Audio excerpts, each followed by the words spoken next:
Hello, good afternoon to all of you joining us today on Anchor Hour. It's good to have you. It's good to know that you are watching us. A very, very warm welcome to all of you. So, once again, my name is Aram Osusetre, and I am extremely pleased to have with me here our overseer, Professor Joseph Osafo Edu. Prof, you are highly welcome to this afternoon session once again. Thanks to our cherished viewers and listeners. Thank you very much. All right. So, this afternoon, we're discussing a very important aspect or a very important topic. We're looking at human temperaments. Hey, And the question is, why can't I understand you? Why can't I understand you? Looking at the temperamental differences. We know that everybody is different. If there was a situation, I would react differently and you would react differently. And day to day, our reactions or interactions with colleagues, workers in the church, even parents and children, among siblings, yeah. you realize that everybody is so different. So you have to be somewhat cautious about how you approach people in certain situations or instances. So we're looking at that today. Okay. And our first question is, what is a temperament? And what are the different forms of temperaments that we have? Thank you very much. And so, once again, our cherished listeners and viewers, you are welcome. It's been a while, and we miss you. Well, so, Doc, when we talk about temperament, um, just think about temperament basically as your innate tone, emotional tone. Um, what is it? What is that thing that makes you feel like you are who you are? That differentiates you or sets you apart from another person. Um, if you were to be walking together with one of your friends and somebody did something, what is that thing that will make you hold back and say, just ignore? Whereas your friend or colleague may react. So this kind of innate emotional tone is what we call temperament. What makes you who you are and a bit different from, not a bit, but different from the, the other person. Technically, we, we have known that temperaments can be organized into two major dimensions. So we have those who are what you call extroverts and those who are introverts. Now, as a broad classification, and I'll just explain the differences. So, introverts are those who are a bit withdrawn, quiet, they don't talk much, they're a little bit moderate in the way they express themselves. They don't often show much of an energy. We wouldn't see a lot of energy, Yeah. in An them. They are introvert. a bit calm, Yeah. organized, quiet, deep thinkers. Those are the introverts. Two temperaments fall under this rubric, Okay. and these um, are melancholics and phlegmatics. Okay. Now, a melancholic person is a person who is a deep thinker, who is quiet. They often get depressed. Um, they pay attention to details. They follow you when they are talking, and they will be asking questions. Why did he say that? After they have left the conversation, they still have their mind Yeah. playing. Playing it. Yes, right. And why did he say that? Why did she look at me the way she did? That kind of things. And then you have the phlegmatic. These are all under the general, yes, introvert. The phlegmatics are those who are a bit, uh, they are they are those who call us unconcerned. They are not bothered so much. They are not moved. They are not moved by issues. They are not often excited about them. They are quite flat in their emotions, and sometimes they are very good in managing issues. What will tickle your fancy? They don't care much about that. They are indifferent, quiet. But a woman rushes home to a phlegmatic husband, and this is a woman who is very sanguine, outgoing, and then, oh, Annie, look at this. This is amazing. Oh, I got this. He said, I mean, he just received the news without any excitement. Yeah. It's that indifferent, flat. Oh, that's a phlegma. All right. Now, the other side is the extroverts. Okay. This is also made up of two. Okay. So you have the sanguine. In Akan, we will say the ampemugeni. They are found almost everywhere. To it, you will find them everywhere. Yeah. I mean, you get to a meeting and you see that loud person making everybody laugh. Yeah. Everybody's just amused about who they are. Those are the sanguines. They promise a lot. They easily ask forgiveness. They can make the mistake again, and they will come back again and ask forgiveness. Then you have the cholerics, often temperamental, easily get angry, hardworking, blockheaded. They are focused on what they want to do. Nothing will change them. Very resolute, very firm. These are those who are the outgoing. So, but you see, the nature of our temperament.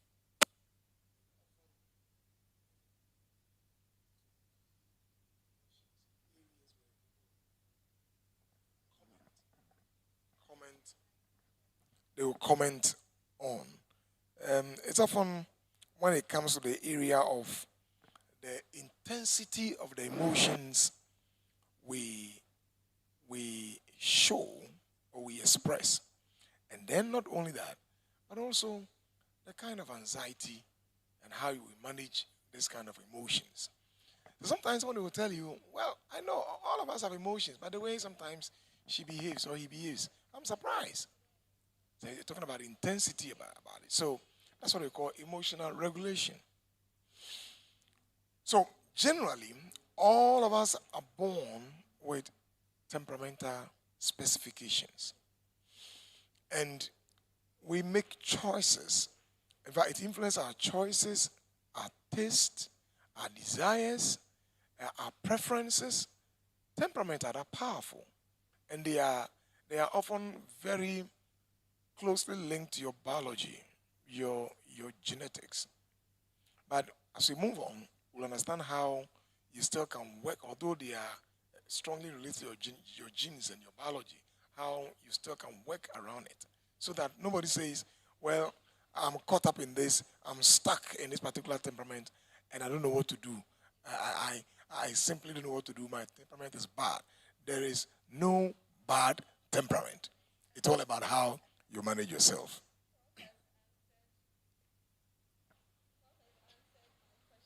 Okay.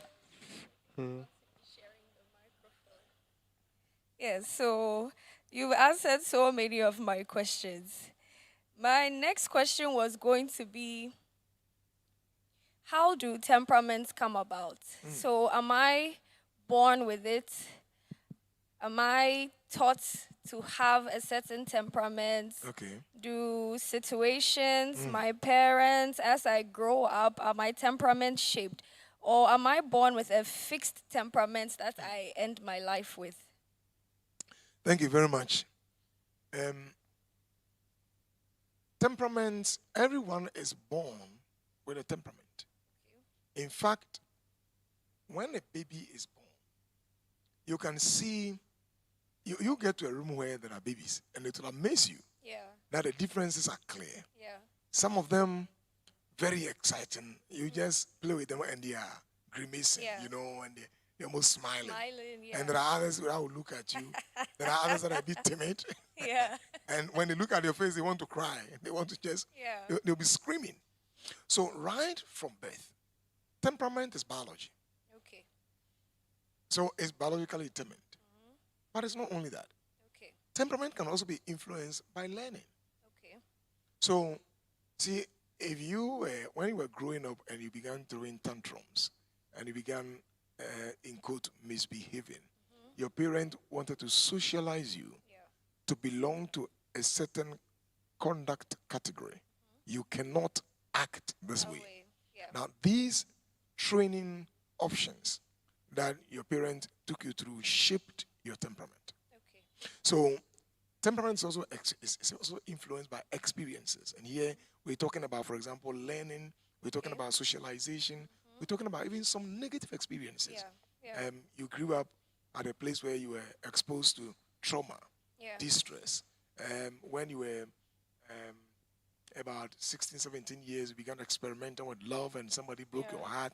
All of these things will shape the way your temperament, develop. But temperaments are that powerful that they can stay with you almost the rest of life. In fact, when couples marry, your temperament can influence you. You can see the impact of the temperament from about 6-7 months. And if they don't get any help, it can linger on until about 20 years without any help. If you get any therapeutic help, then people are able to work on their temperament, because sometimes couples will come to you and tell you, I'm not enjoying my marriage. And fundamentally, when you look at what is happening, it's an issue of temperamental clash. My partner doesn't understand me. And, when I want to be myself, and he or she wants me to be like him or her, I don't want it. So it is biology. But it is very interesting for us to quickly hasten to add that although it is biology, people can change their personality. In fact, that's one very interesting thing about human personality. Human beings change, but they choose not to change. So it's not like, I've known him 20 years ago and he's been like that. He chose not to change. But human beings do change. Human beings learn. They acquire new ideas. They acquire new ways of thinking, modes of behavior, and they add onto themselves. So people really, really change as they grow. But the question is, why don't they change? Because they choose not to change. and that's a very important point. I mean, somebody was asking me, no, but why do you say people choose not to change? Because you see, human behavior is not cast in brick and stone. Nobody can ever meet you and tell you that, Doc, I was born this way. I have an anger problem. And that's how I am. No. How do you know that if somebody is, for example, very shy, research shows that somebody can be very shy, and yet he will learn to grow and even make a living from a particular, how do you call that? A particular,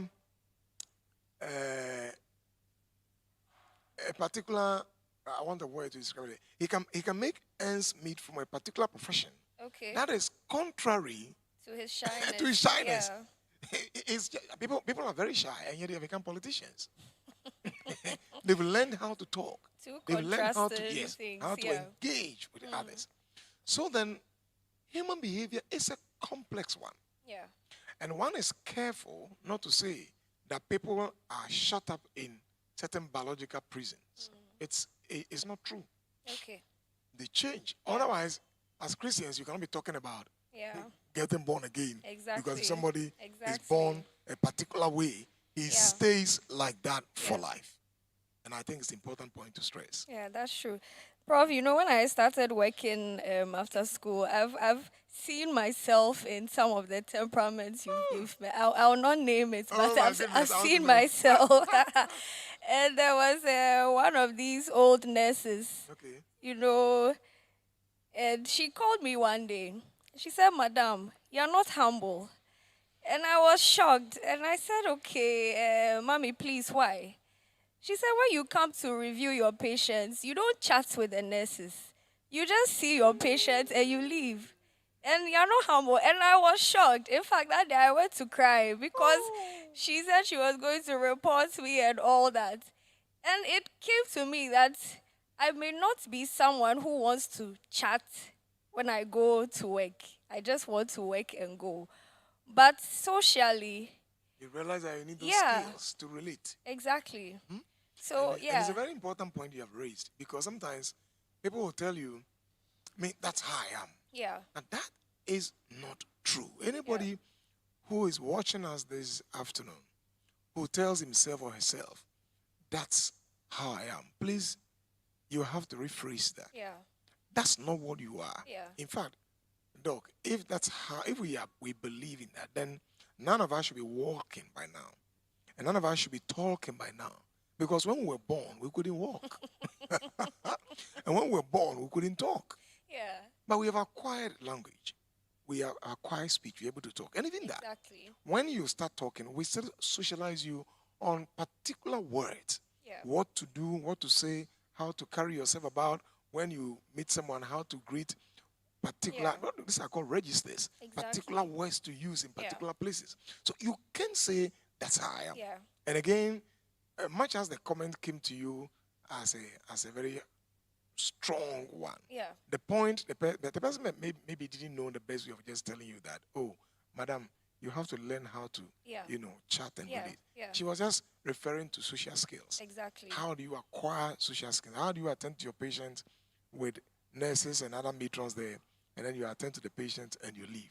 So she was just drawing your attention, Yeah, but didn't know how to just put that across. exactly. So it's a very important point Yeah, you have raised. yeah. Yes. And going forward, I realized that picking that attitude Mm. of being a bit more friendly and chatty, it actually helps. It helps Yeah, because you can't work in an island. at all. Yeah, so it really, really At all. helps. And that's very, I like the point you're bringing up, because I have heard people telling me, everybody should bend to my rule.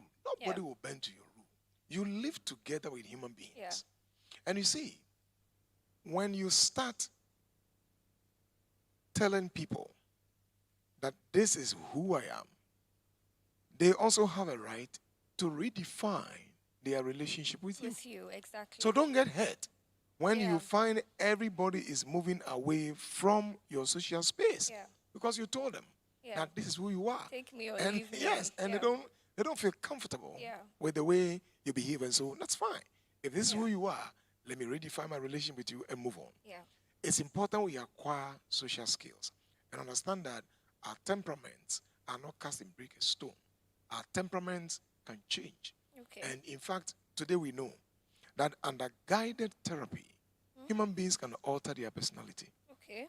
So there's nothing like I can't change. I can't do this. Even people who are addicted, right? Yeah. And you know that addiction comes with certain particular biological reshapings in your brain. Yeah. And if they can even be helped through therapy, nobody can ever say that I am who I am and I won't change. I won't change. You know. Interesting. I'm sure our listeners and our viewers are learning a lot. Very Please, you can't change. Don't say take me or leave me. This is how I am. This is how God made me. Please, you can't change. So on the issue of change, Pastor. Well, people also tell us that don't try to change somebody. Let's say you marry somebody, or at a young age you've met somebody, you want to marry the person.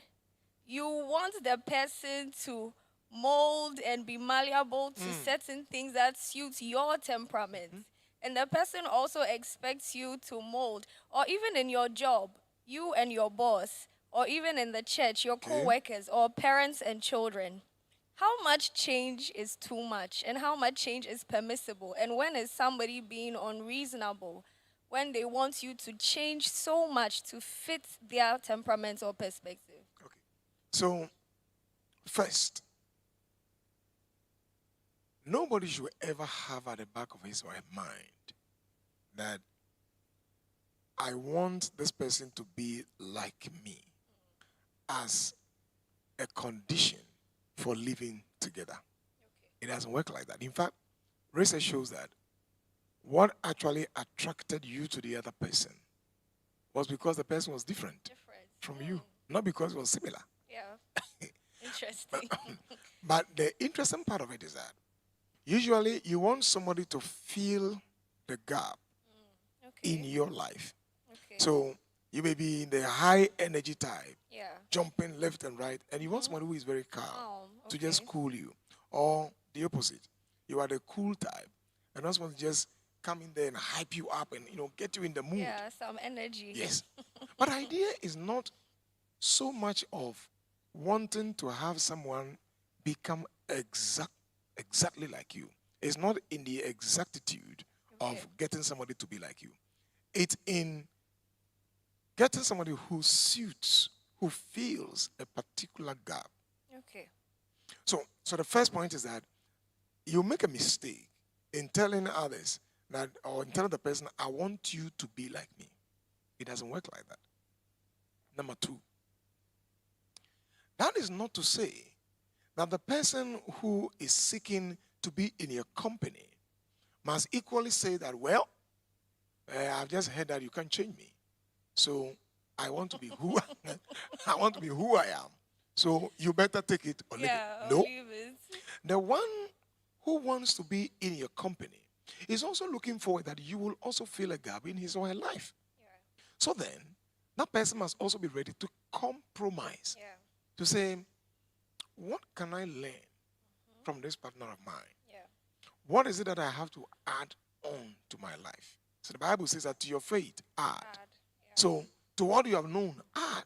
Yeah. So can I learn something from this particular person? And so if you are the one who is all the time being called to correct something all the time, fundamentally, it reflects a certain sense of being very hard and not ready to change.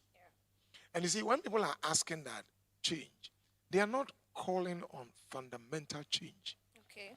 In fact, most of the time, they are calling on making some amends and becoming malleable or tractable in particular areas of your life. It's not like they are looking for, a holistic, complete change. No.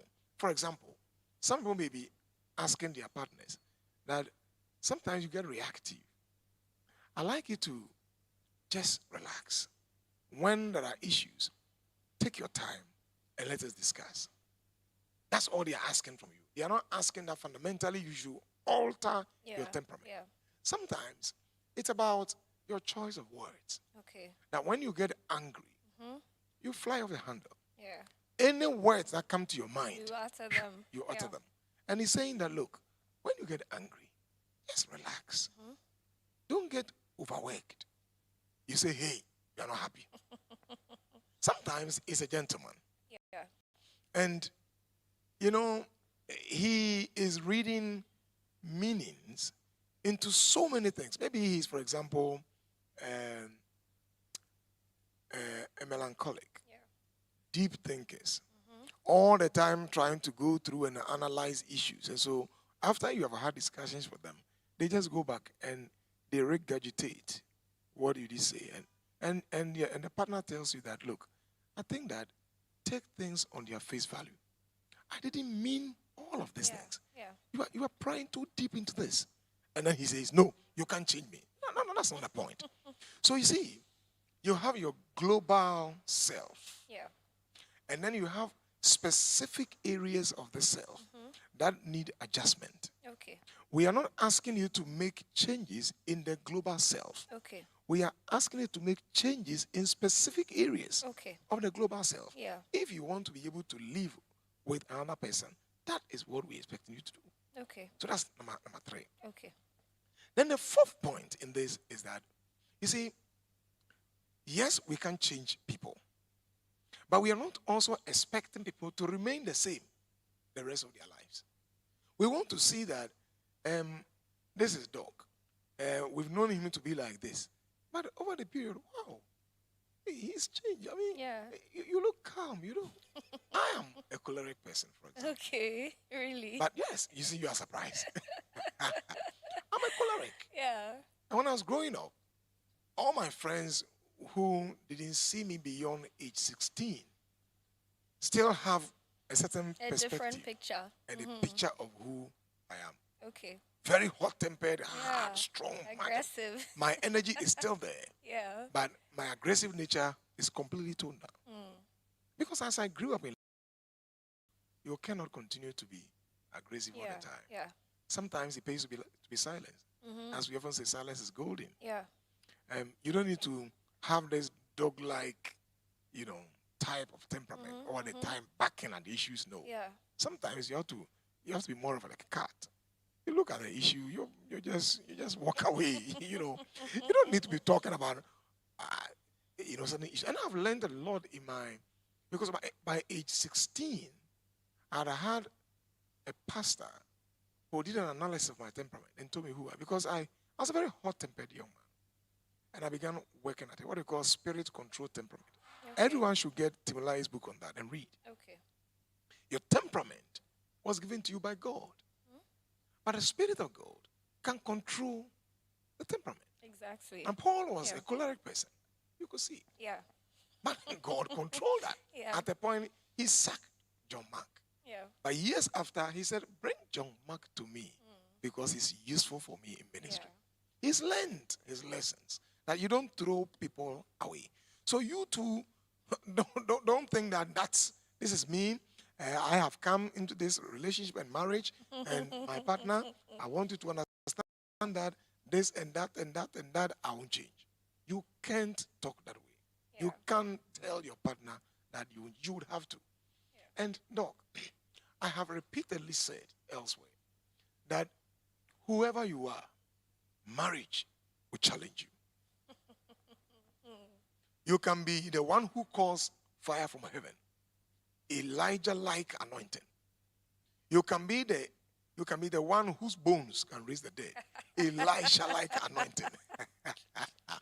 You can be the one who can speak face to face with God.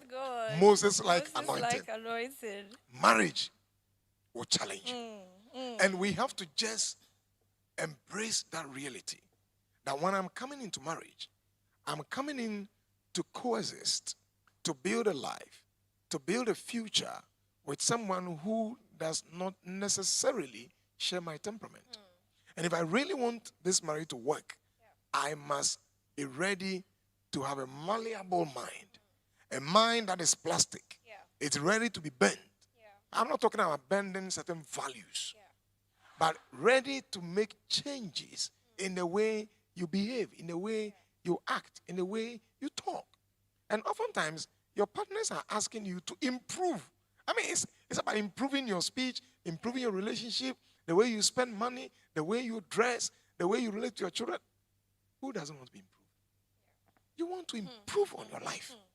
So yes, you cannot change people. And I have told people who will tell me, man of God, I know my partner has this anger problem, and when I marry him or her, or if we marry, I will change him or her. Please, you can't do that.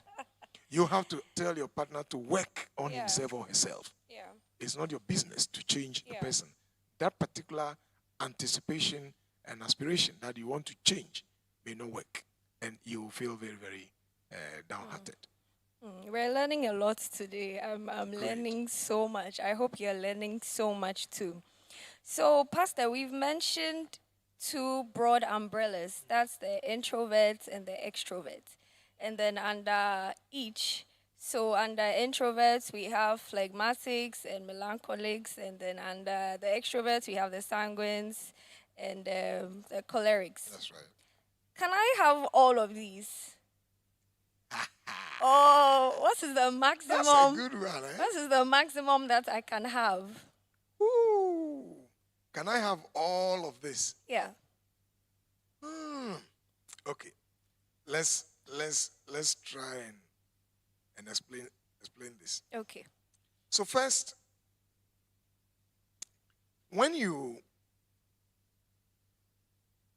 the maximum that you can have will be to have dual. Okay. So oftentimes one temperament is dominant than the other. Okay. And the other is like an appendage. Okay. I am melancholic choleric. That's not you melancholic. Yeah. And I was telling somebody recently, he said, really? I said, yes. And you find that part of me. When I go to places, you won't see me. Interesting. I go to a place and I find people. I prefer to be at The corner. yes, a corner. And I enjoy that. That's my melancholic part. I want to be out a little bit. Yeah. I just want to be withdrawn a little bit. Okay. Because when I was growing up, I was very, very shy as well. But I was very aggressive. Wow. And then, but if you went to a place together with me and my wife, you will see the difference. My wife is a sanguine. Blood-filled sanguine. And so we get to a place and you will see her. Quickly, you will notice her. You won't find me. So, my cola, when I was young, my cola was a bit behind. It was more of an appendage. Okay. But when you push me to the corner, and you ignited it, it can take 2 days. I like. Until my father called me and said, "Son, you need to work on this." Yeah. Then along the line, I saw that I was getting a bit more choleric than melancholic. Okay. Now that when I analyze those days, I was getting bullied. Okay. Okay. And so I was looking for adaptive response. Yeah. And I want people to know that I'm not that cheap Timid. Yeah. and timid that you can just override me. And so I remember in secondary school days, when I got to secondary school Form 1, the seniors, as you know, they were just homoing. Yeah. So yeah. kneel down, whatnot. And one day I flared up. And then one of them said, "What?" I said, you should take me to the head. I will not. Anyway, the guy was coming after me. He picked a cane. I held it and broke it. Whoa. The way I was shaking, then he left. Because he was tiny, I will have broken. Yeah. He left. He went and told the other guy, the guy is shaking, I don't want any trouble. Because I wanted to pounce on him. Yeah. But that was because I was realigning my temperament for adaptive reasoning, for adaptive purposes. Yeah. Okay. So usually you have 2 of them. Okay. And people can alternate. Okay. You see, sometimes when you hear people say, they are going to reorder something. You are going to see a part of them you haven't seen. Yeah. It's part of their temperament. Okay. Somebody can tell you, he wants to really draw me into this, but I'll let him know that he cannot get me. He feels I'm not loud, but he can't get me. The person wants to realign. Maybe he's phlegmatic, but he has learned over the years to be a little bit more sanguine and extrovert. And so you see him, you find him to be loud, and so you get him. Then quickly he will just activate that mode, and it's quiet. Yeah. And you're surprised. The guy is not talking. Quiet. You are trying to just provoke him. Quiet. He's not talking, just watching you. So usually it's one dominant and one recessive. But as you go along, you can always, as I said, alter, change here, bring one forward, and all of those.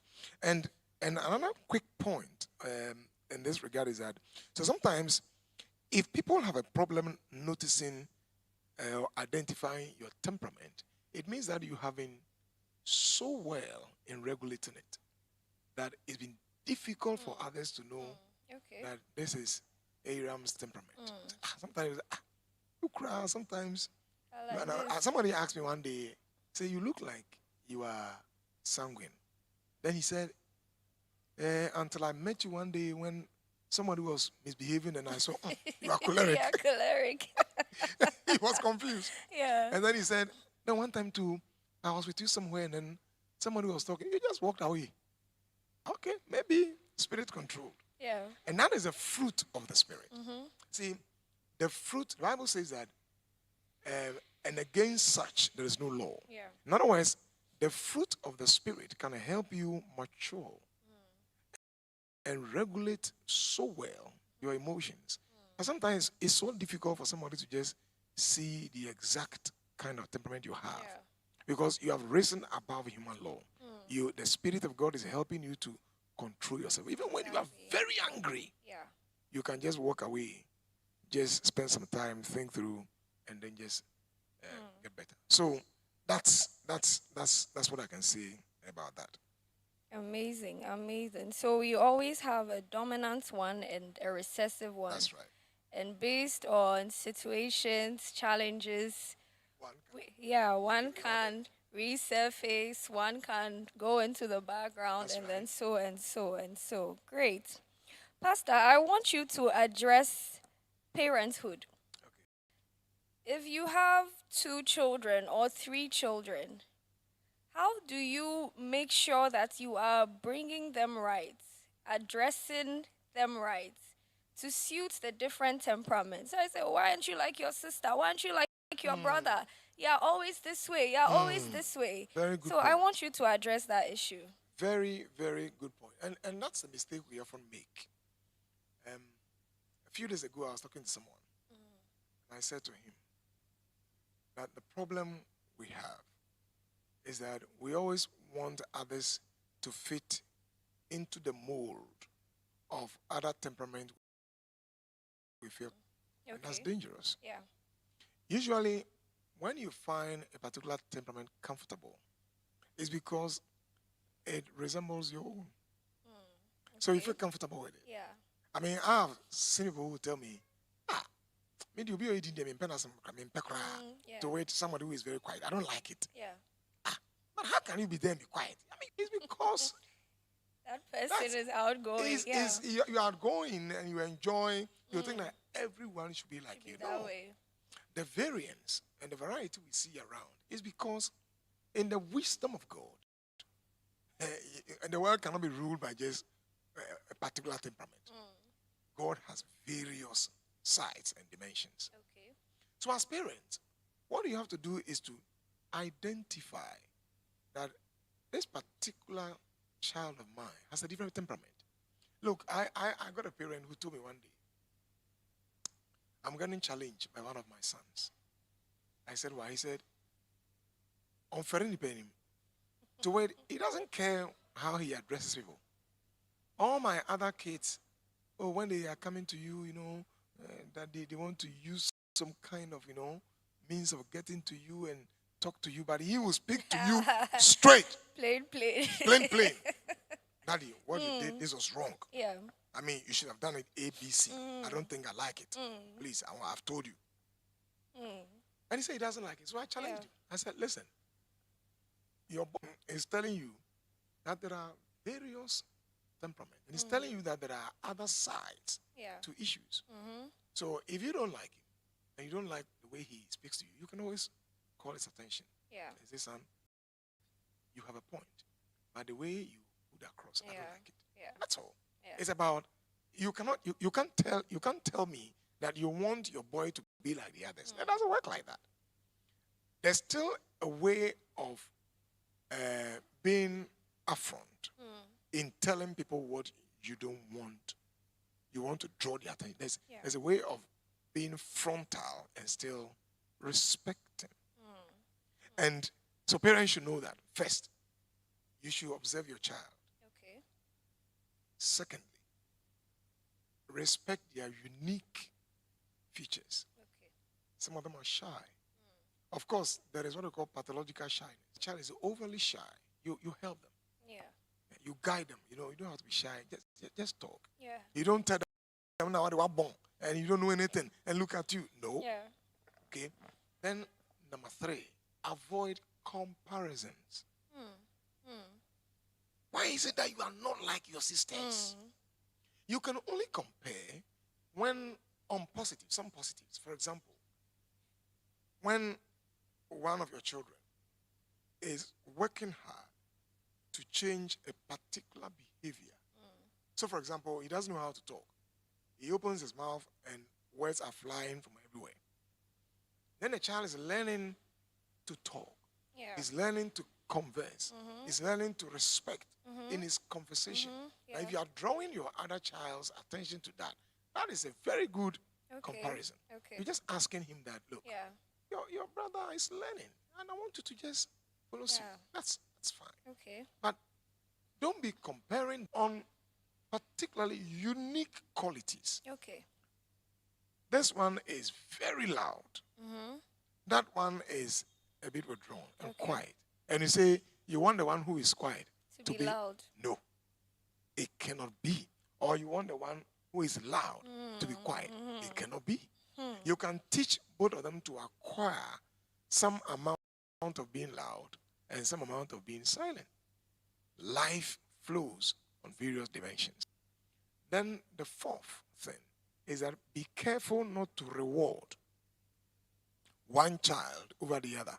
And this is the kind of behavior and temperament I'm looking for. That's my boy. My real son. That's my real son. Come on, you look like daddy. And sometimes parents will do this and say, he looks like me. Yeah. Come on. Where do I remember? The papa, no, that's my father. That's my son. Yeah. He gave it to them. That's me. And then the others, who are they? Yeah. But we always forget that all our kids reflect a certain dimension and size of our own temperament. Some can have your almost exact temperament. Others will have a bit of it. Some will have a quarter. Okay. Some will look like your grandfather. Yeah. Some will look like one of your sisters. Because don't forget, there's biology involved in there. Yeah, exactly. And then you say,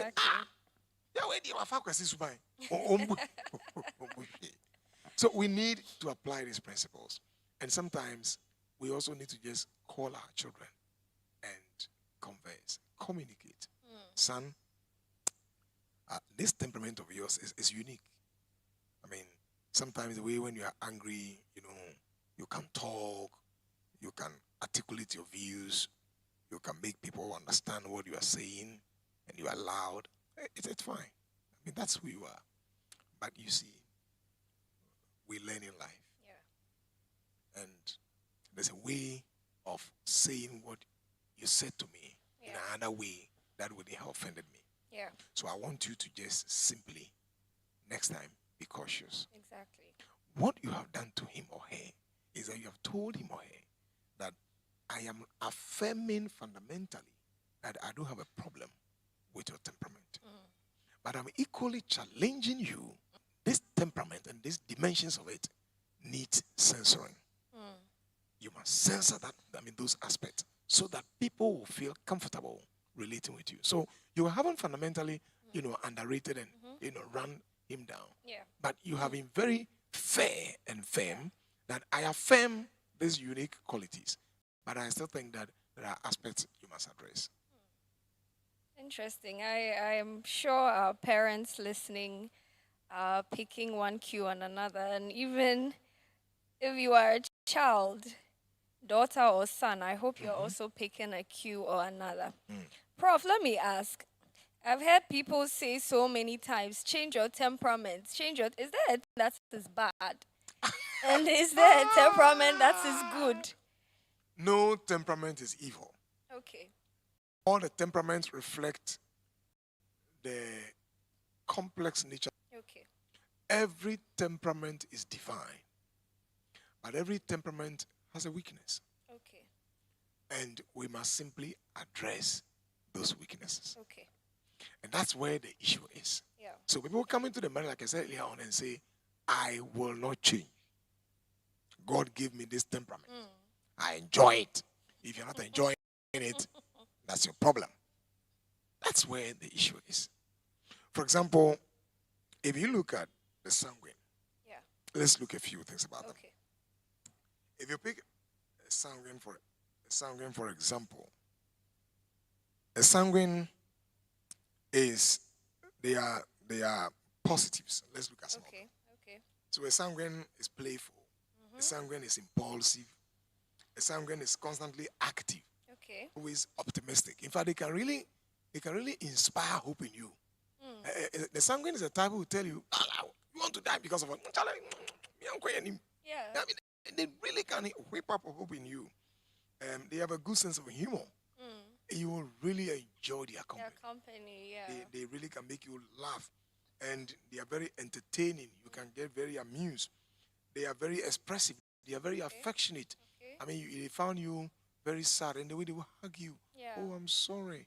And you can, I mean, the way they have just arranged their facial contours alone can send you a message that indeed they feel for you. Okay. They will go every mile for you. They can build relationship easily.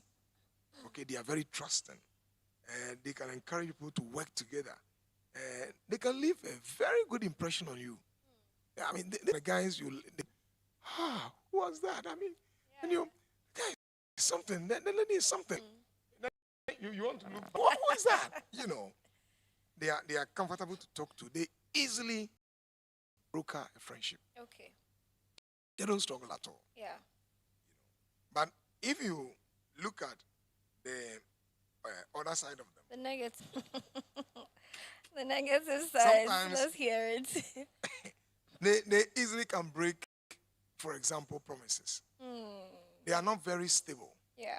They can come to you and give you all kinds of promises. You know, Iram, the way I love you, I don't think there's anybody in the world I love you.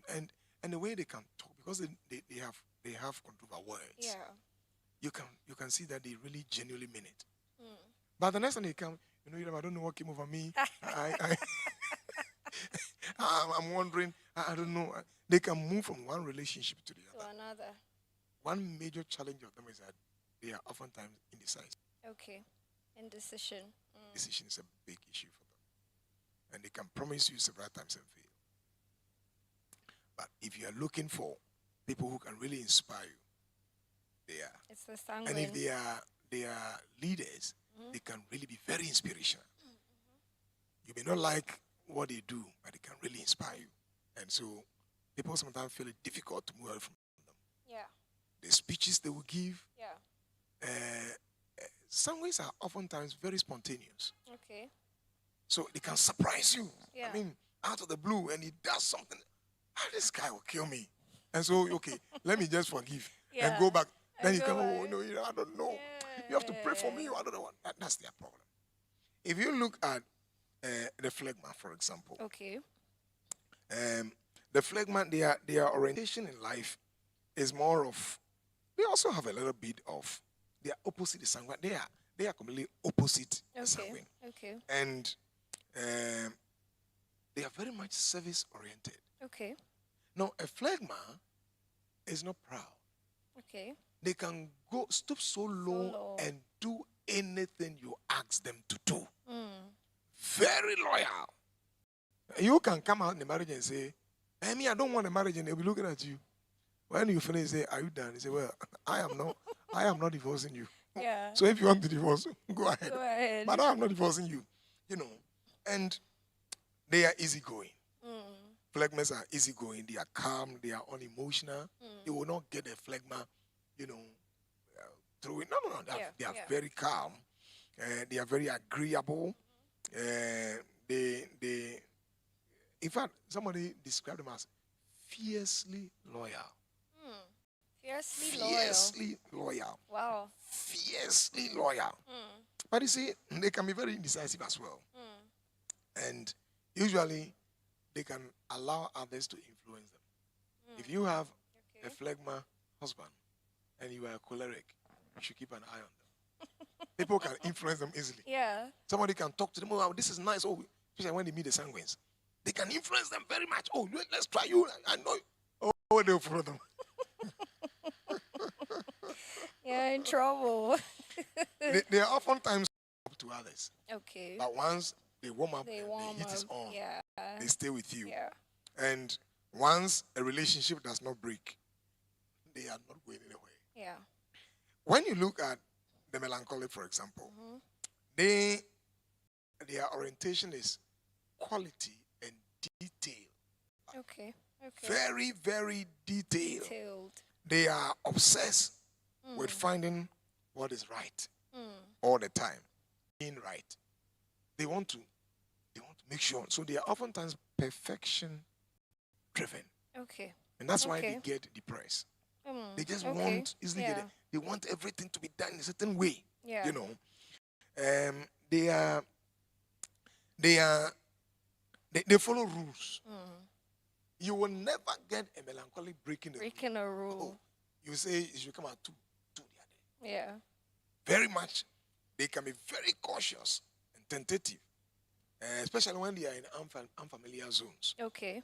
Then very well organized. Everything is well arranged. This is there, that is there, that is there.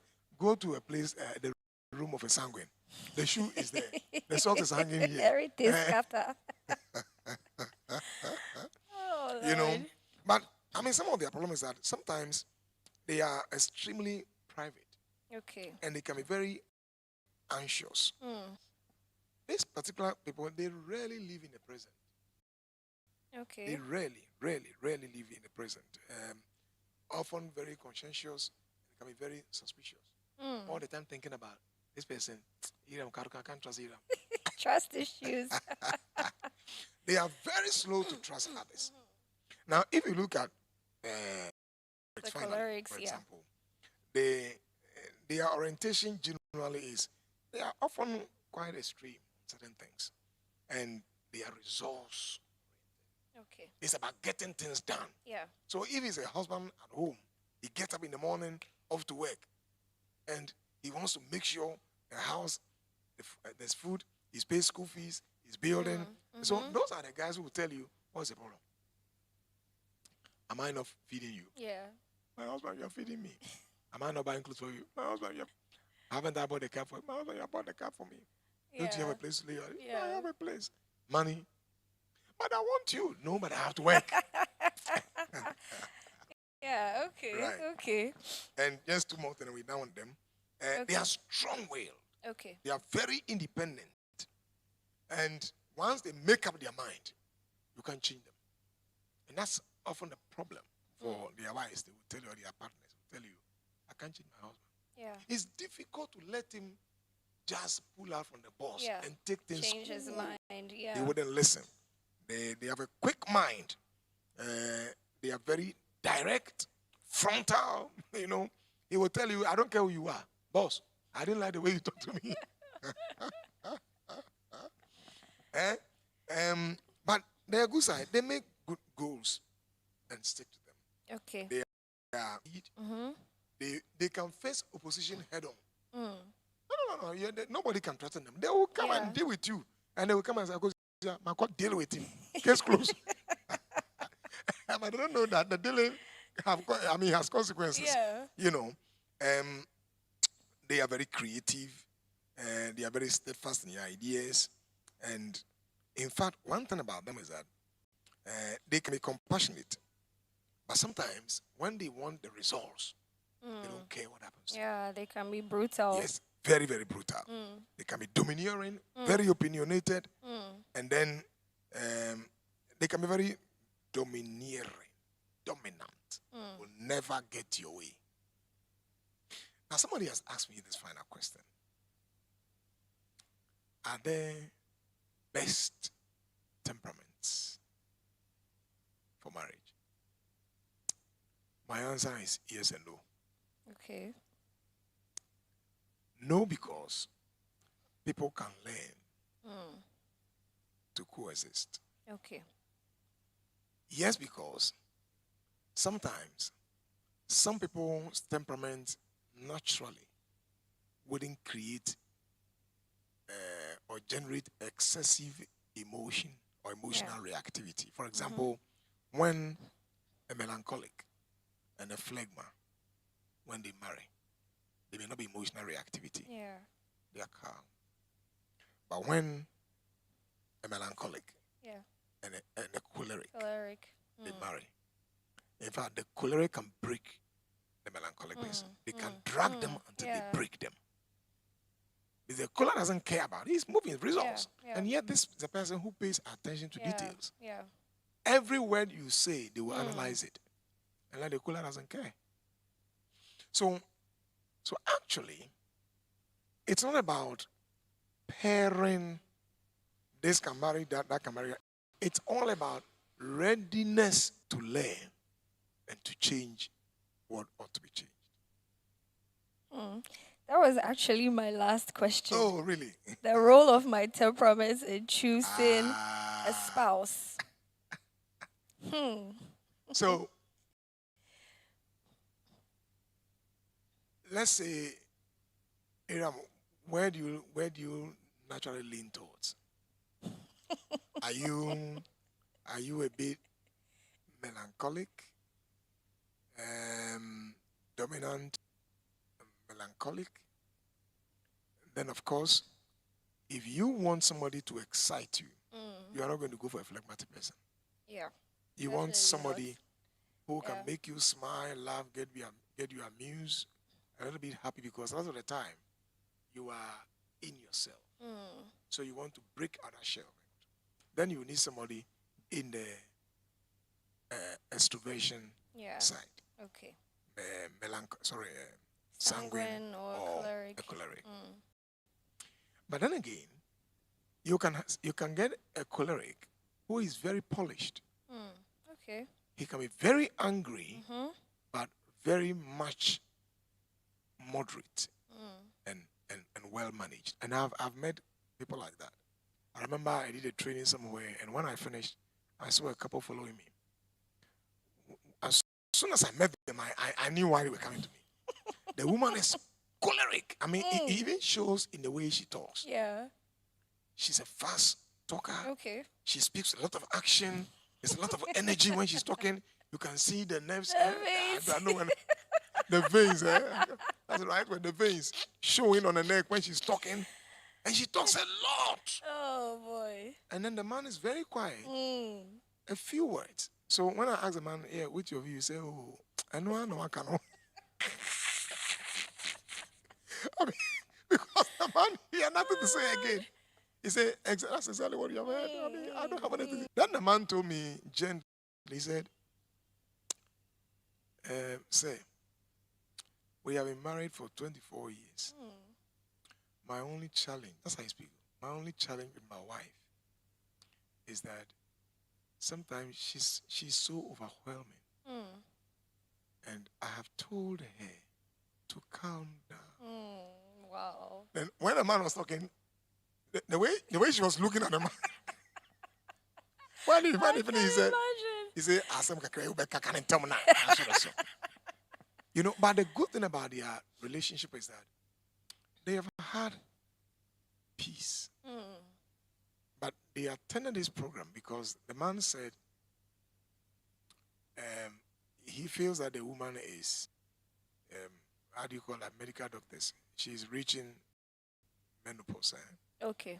And so he's seeing additional and excess, exaggerated energies and talks, and he's not happy with it. So I had to speak to them. But you see, they are married. 25 years of success. Somebody is a phlegma. Nothing goes. I mean, anything goes, rather. They are not bothered much. But you are a choleric or a sanguine.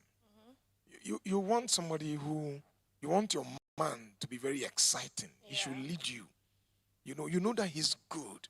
And you attended a program and you want your man to be on and dress well. Often phlegmas don't care much about what they wear. Okay. And they don't care much about colors. They can be very bad in colors. They can dress some way and you feel. they don't care much. Of course, when they learn, they are able. So you want him to just get them. You want everybody to know that this is my man. And you go there and you're not happy. And you want to talk. You don't seem to understand. But what is wrong with what I'm wearing? This is green. This is blue. Very nice colors. And so in my 20 years of therapeutic experience, I have seen that it's not about matching attitudes to learn, to grow, and to change.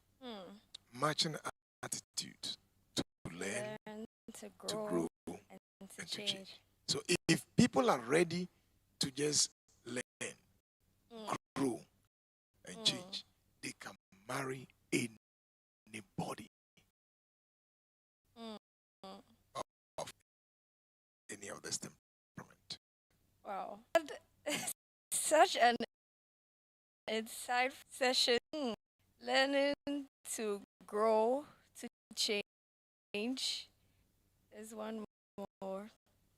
Interesting. Yourself in one of the, or maybe two, found one domineering, and I hope put into practice all the things that we've learned here so that we can relate with our neighbor, our brother, our children, our spouse, our colleagues at work, so that we can relate well. Prof, thank you so much. Thank you so My much. pleasure. Thank you so much. So I'll leave you any last words that you have for our and viewers. so for all our cherished viewers and listeners who are watching us, we know that you don't miss Anchor R. And we know that this program is blessing you. Wait, I just want to tell you something. Don't ever tell yourself that that's who I am. Tell yourself that I'm ready to learn, I'm ready to grow, I'm ready to change. These are critical attitudes of self-improvement. And I like to just listen to this message and listen again and listen the third time. It will become a part of your life. If you are not born again, I just want to invite you to just accept Jesus. Because when he comes into your life and he helps you to bear fruit, that is all it takes to have a fulfilling and a successful life. Say this after me if you want to accept Jesus. Dear Father, I thank you that you gave Jesus to me, that he died for me, that as a sinner, I confess him as my Lord and personal Savior. I will love him. I will live according to his precepts all the days of my life. If you have prayed this prayer, you are born again. Amen. I'd like you to look at the address and all our social media handles. Follow through. Come over. We will help you grow your faith and walk in Jesus. If you are far away from us, look for any Bible-believing church and go there. They will help you grow your faith in Christ. This has been Rhema Worship Centre with my able host, Dr. Aram. Hopefully, next week, we are coming your way, same time, afternoon, with another exciting topic. Don't forget that Christ is still with you. And until then, I pray with you. Father, bless this one and keep him or her safe and sound. In Jesus' name. Until we meet next week again, the Lord bless you. Shalom, peace, and life to you all. Bye-bye. Bye.